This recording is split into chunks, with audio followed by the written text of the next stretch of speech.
A raft of wood of mass 120 kg floats in water. The weight that can be put on the raft to make it just sink should be. बच्चों देखिए एक raft है initially और float कर रहा है जिसका mass given है 120 kg floats in water, water पे फ्लोट कर रहा है।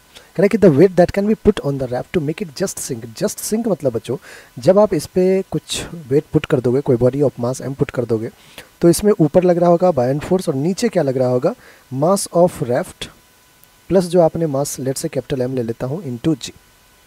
तो जस्ट सिंक का केस चल रहा है, इसका मतलब बायन फोर्स किसके इक्वल होगा, तो आपको हो गए रैफ्ट का मास प्लस का mass m into G, that is weight को बैलेंस कर देगा। ठीक है, अब बायन फोर्स क्या होता है, तो v ऑफ सॉलिड, सॉलिड यहाँ पे कौन है रैफ्ट है, into row of liquid, liquid कौन है वाटर है, into ji v row ji which is equals to mass of raft plus additional mass m into जी। जी ने जी को कैंसिल आउट कर दिया। बच्चों यहाँ से देखिए वॉल्यूम ऑफ रैफ्ट वो तो गिवन नहीं है लेकिन डेंसिटी तो गिवन है। तो डेंसिटी क्या होता है mass upon volume, so volume will be mass of raft upon density of raft.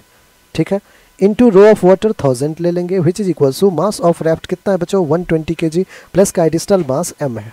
ठीक है, यहाँ भी अपन क्या करते हैं मास ऑफ रैफ्ट को पुट कर देते हैं 120 अपॉन डेंसिटी ऑफ रैफ्ट कितना है 600 इंटू 1000, तो इंटू 1000 कर लेते हैं which is equals to 120 plus m, जो कैंसिल आउट हो रहा है उसको कैंसिल आउट कर देते हैं, 0 0 0 और 0 कैंसिल 6 1 जा 6 2 जा, तो 2 इंटू 10 यहाँ पे सॉरी एक और 0 होना चाहिए था 3 0 वाटर का डेंसिटी, तो 200 minus 120 is equals to mass m, so mass m will be 80 kg। Mass m कितना हो जाएगा 80 kg, जो कि हमारा ऑप्शन नंबर ए है और ए ही हमारा बिल्कुल करेक्ट